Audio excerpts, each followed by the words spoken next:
Hey, coach, welcome. I'm glad you found us on YouTube. Let me know how I can help you. I've coached for 30 years, won a lot of championships. You can see behind Coach NBA guys. I am here to help. I started teachhoops.com to help coaches just like you through this great journey we call basketball coaching. It's got more resources, and I think the best part is our community and our resources that we have. You'll get my personal email address. We can get on a phone call. Teachhoops.com is the answer for your coaching journey. Let me know how I can help you, and enjoy the video. How we doing? Yeah, it's not great lighting by me. That's all right. That's all right. Look like I got a little bit of too good of lighting, to be honest with you. It's kind of getting dusky here in Madison, so we have a 2-year-old that's trying to go to sleep, and that's so, okay. I'll try to keep my voice down. I have like a gym. Oh no, you're good. You're good. We're in like the soundproof place. It's just the weird light. Okay, no worries. All right, you got some questions for me? I do. Yeah. So I kind of spelled it out in the email, but just to give you a quick synopsis. So this is just got done with my second year being the varsity coach. Okay. I was previously an assistant for 6 years prior to that. Kind of went through the system. That's good. Oversaw junior high. I oversaw then JV, varsity assistant, stuff like that. Okay. So I got technically the job the day before tryouts. I thought mine was bad. I got mine like October and it started in November, so that's good. Yeah.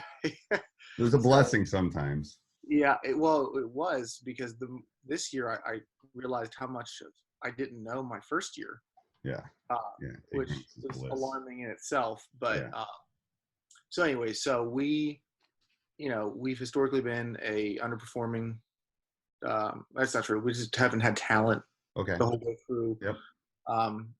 In PA here, we are right underneath Harrisburg. Okay. And so in PA, it's through district, and so you got districts 1 through 12 or whatever it ends up being. Yep. Philadelphia schools are historically your really great competition. Right. The Pittsburgh schools are very good. They're more tougher play. And then in the Harrisburg region where we are is like a combination of your city schools. Yeah. And that kind of talent, and your then like your rural area, kind of like where we are. Okay. So so first year I had a lot of seniors. I was just surviving. I put my staff together the night I got the job. Right. And luckily I was blessed to find 5 guys that for junior high staff and on up that were committed and stuck behind me. That's good. Kept our staff the same way, which was good for this season. But we lost a ton of seniors, and I started a freshman who was very good, averaged 20 a game, kind of thing. Started 2 sophomores. Ooh, the good thing about freshmen and sophomores is they become sophomores and juniors. That's the good thing about them. I'm learning that this spring, as some of our kids are playing spring ball and watching, like, you guys look a lot better than you did throwing the ball around for us. Right. And so, that's kind of where we are. Okay. Is it a style issue for you? Is it like, is it you have to beat the urban schools? Is that? Yeah, that's what it ends up becoming. So, out of necessity and out of trying to see forward, and I'm going to take my lumps this year, I had our schedule not unreasonable, but I wanted to play some out of town teams. I'm from a mountain town in PA called Altoona. Okay. That plays a lot of tough nosed basketball. So I wanted us to kind of play some of that while still getting some wins. Right. So that is our issue. We to play the urban teams that are going to press you, are going to run, are going to try to turn you over, are more athletic. Yeah. Okay. So, this is the most athleticism we've had. Okay. I was a shooter when I play. I couldn't do a whole lot, but I could shoot the ball. And 2, unless you can really convince me differently, if you're not as athletic as some of the other teams, you got to be able to shoot the ball. That kind of becomes an equalizer. Well, you got to be able to get the shot off too. Well, let's talk the defensive end first. Do you have any size?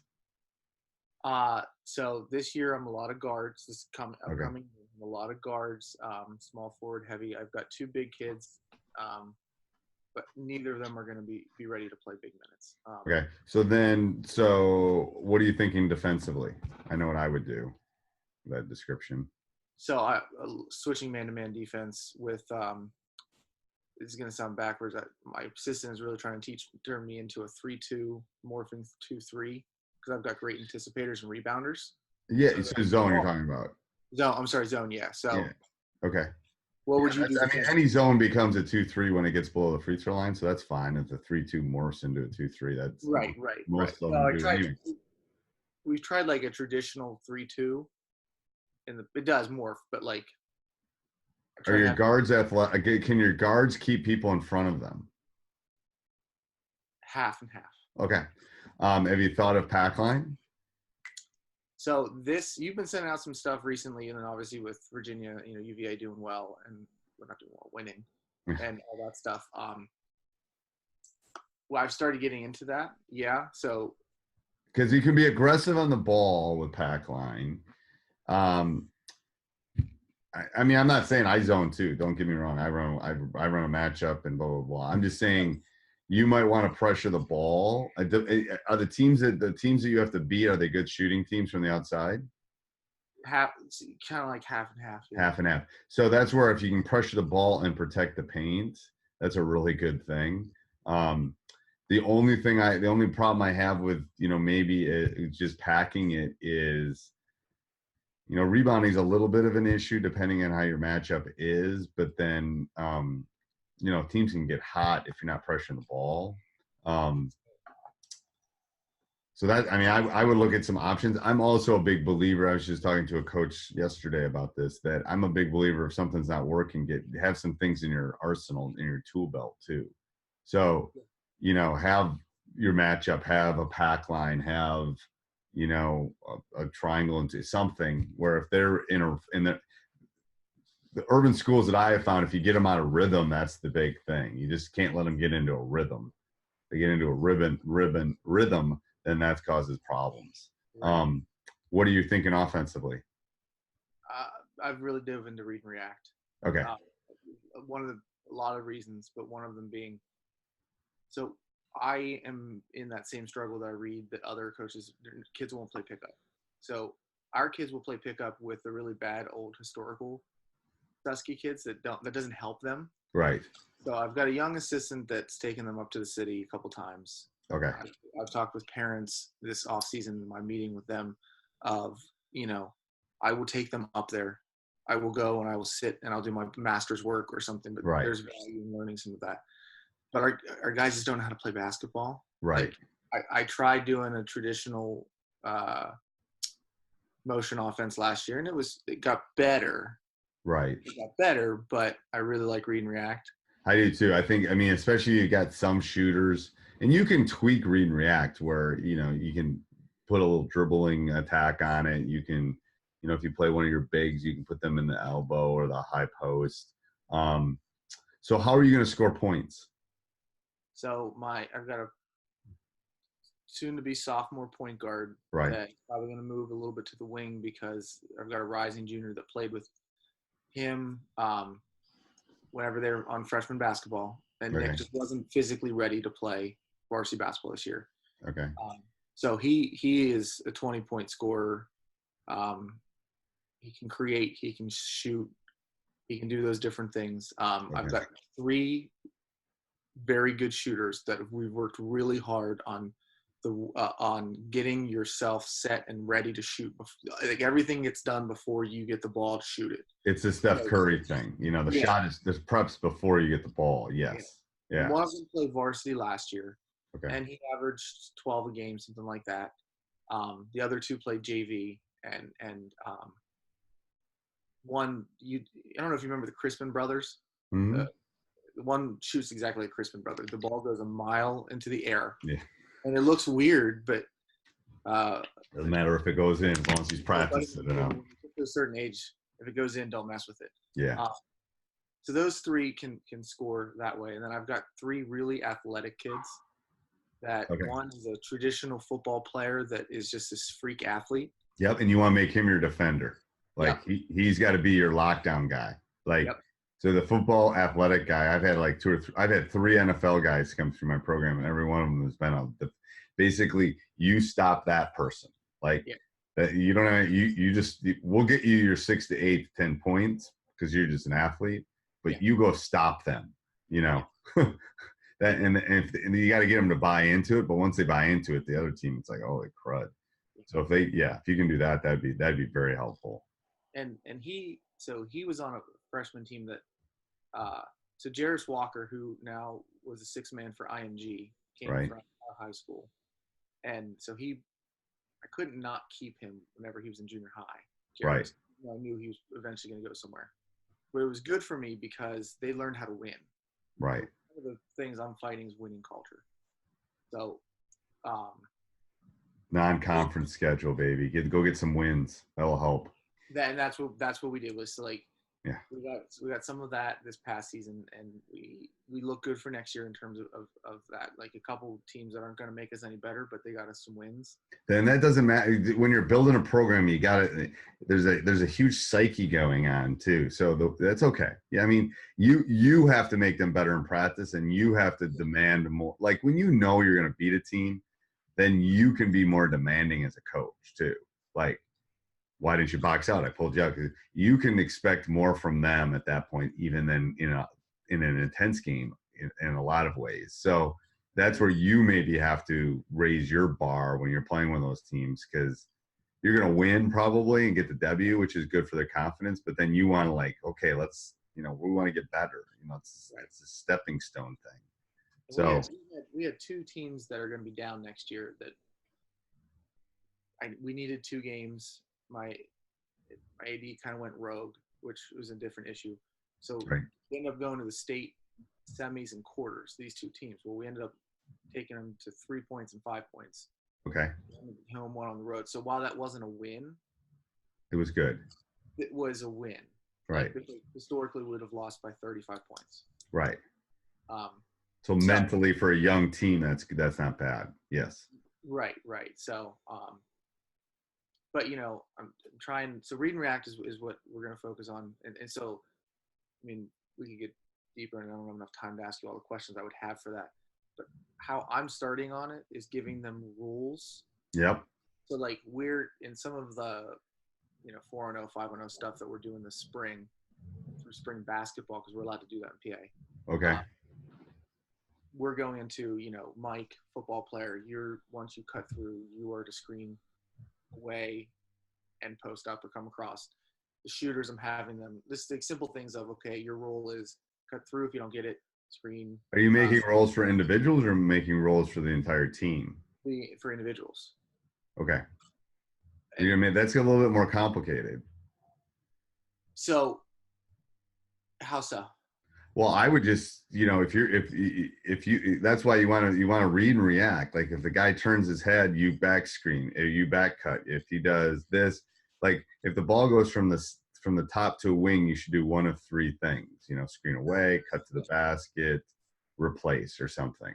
Yeah. Okay. So you're saying, because we are very in our infancy stage, so maybe I'm overcomplicating. You're way overcomplicating it. I will write myself a note. I'll send you so if you've read anything on Read and React, Rick's a great guy and an innovator in the game, but he's got like 17,000 layers, and my kids aren't smart enough to do all the layers.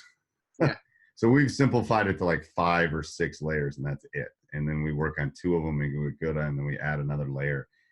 That way they're not thinking, they're just they're reading and reacting. That's all they're doing. It's not like you're saying you do this. It's like, well, here are the 5 spots. When the ball gets moved, you have to do one of these things. And one of them is fill the 5 spots. Right. One of them is, what happens when someone cuts at you or dribbles at you? What are you supposed to do? So I'll find that and put it on in the Facebook group, right? Yeah. I'll put it on there tonight because some people always ask for that. And that will make it easy. It's a little note. It's a little card about this big, and yeah.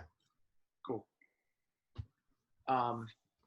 So switching tracks quickly. So okay. So I don't know. I read and look at a lot of the stuff you've been putting on, obviously. So you talked about one with open gyms, and there's. I'm trying to find a balance that our kids need to be in the gym a lot, but they also need to be kids. So like I've got a very good relationship with the community, with the families. When I got the Okay. job, I was one of 2 applicants, but it worked well because I used to teach in the district. Now I'm an instructional coach K-12. So like I still see the kids at the school. I still interact with families and so on. So I can ask a lot of them. Okay. But I want to balance them because I don't want to burn them out. Right. Yep. So, like we're gonna start doing Sunday night. Open up the gym. However many guys you get in there, you go and play. I'm gonna sit in the corner Yep. and make sure your music doesn't get me in trouble. Yeah. Yeah. And I would also like try to, I would also like even do, depending on how many kids you get, I do a lot of 3-on-3 stuff. Yeah. I mean, just because they can't hide, if you're playing 5-on-5, you're not touching, if you're saying your kids need experience playing, I would definitely try to initially get like, groups of 2-on-2 or 3-on-3 and then just switch it up, because that way the ball will be in their hands more often. It just makes it easier, and there's more reps at that point. Because if you play 5-on-5, shoot, how much is the ball really in your hands? Right. That's a good idea. Think of it that way. And then, okay, so then, we're going to do workouts because the value of me being a teacher is I can do stuff over the summer in the mornings and stuff like that. I brought everybody together last week because, when we left at the season, we had a huge commitment because we only lost 3 guys. I lost 12 points, which doesn't grow on trees, but Right. that's manageable. Okay. And everybody bought into we're going to be the change. So Okay. the first 2 years, I really focused culturally on togetherness. Yep.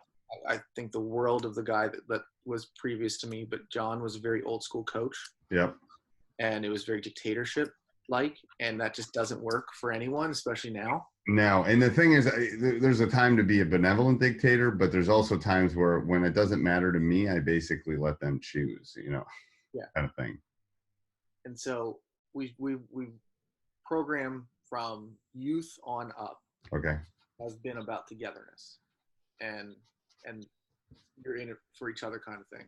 Right.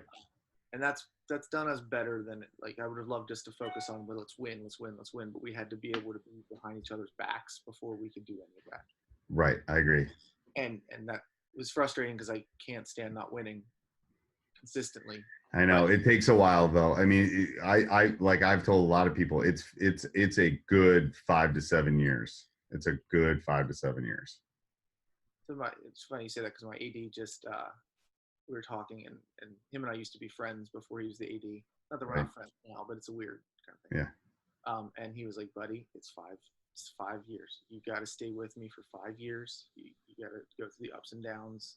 Yeah. That's what it is. But so, the kids really focused on wanting to be the change. And so I got them shirts of be the change. Like if kids want to come to the gym for no reason, I'm going to give them gear. I'm going to give them whatever. Yeah. And the thing is, you gotta, they want to be bigger than the game. They want to leave a legacy. They want to like be known, that kind of, you got to feed, especially with teenage boys, you got to feed the ego as much as you possibly can. And that's what, with the kid that was going to be our scorer,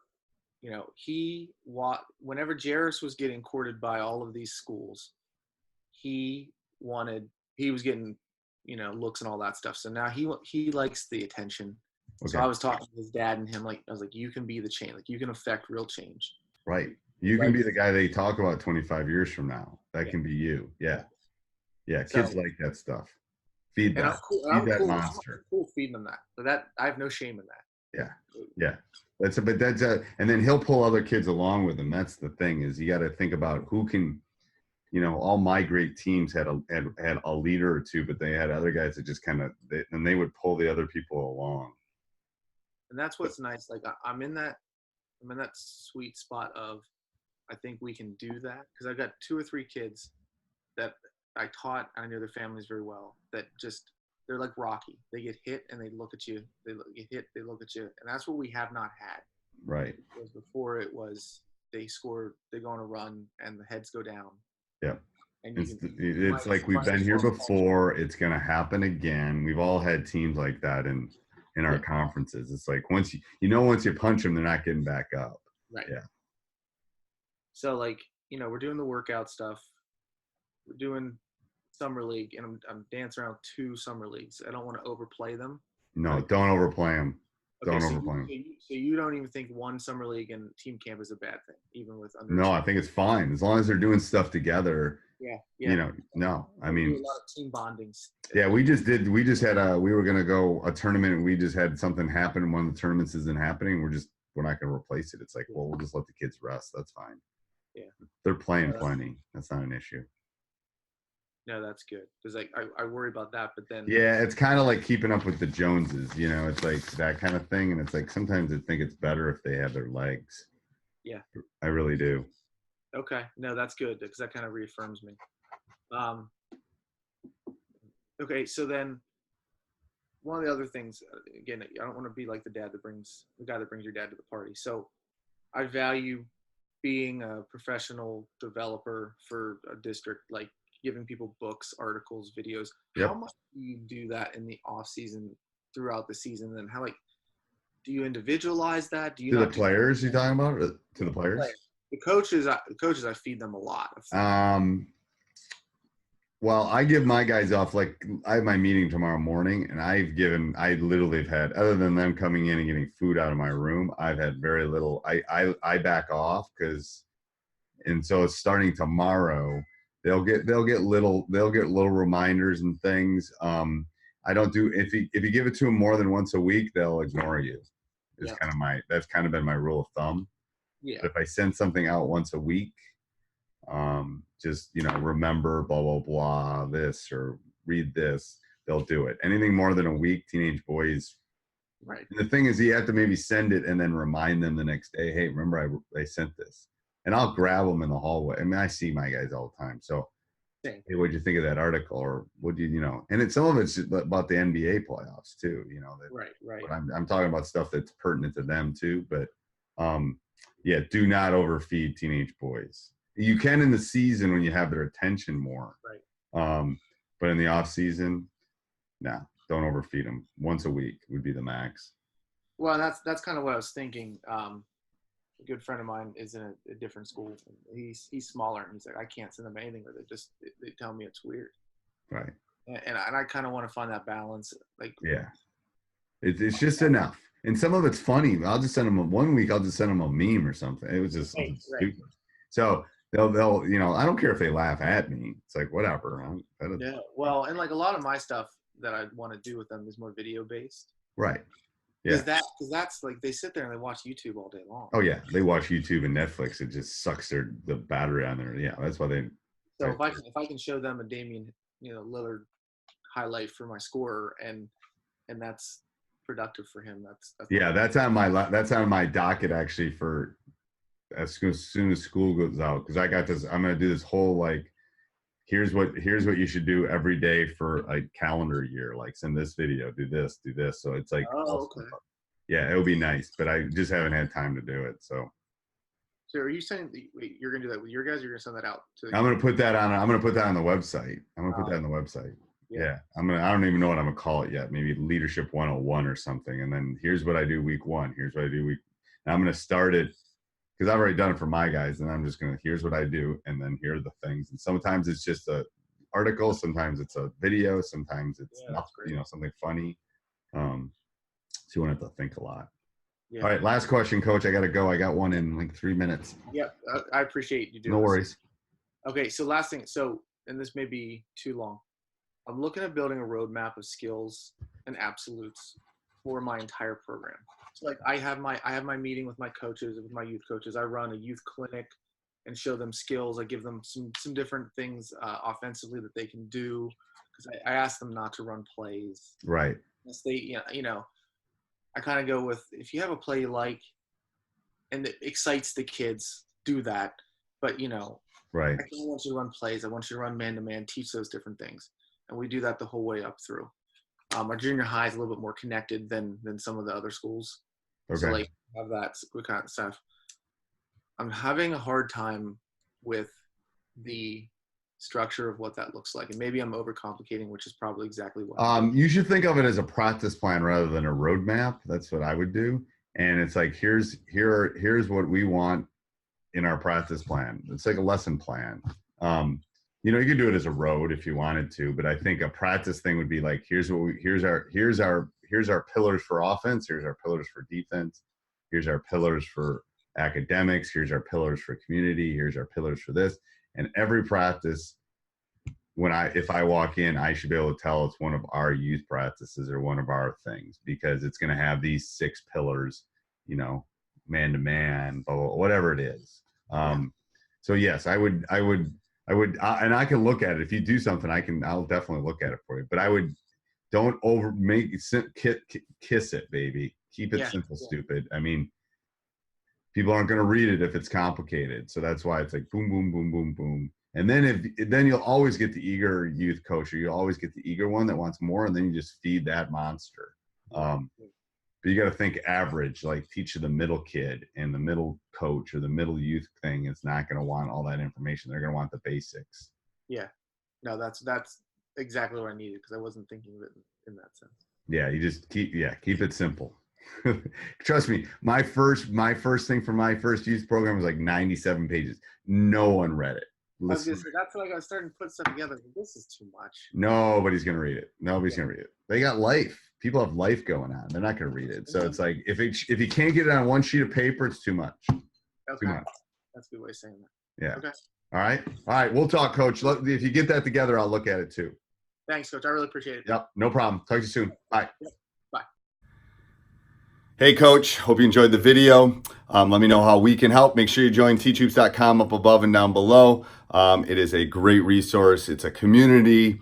It's mentoring for me, one-on-one calls, office hours. You'll get my personal email address, lots of resources, tons of resources, thousands of resources to check out. I've been there. I've experienced everything you have, won lots of championships, but I want to help you do the same thing. So let me help you. Go over and check it out, teachhoops.com.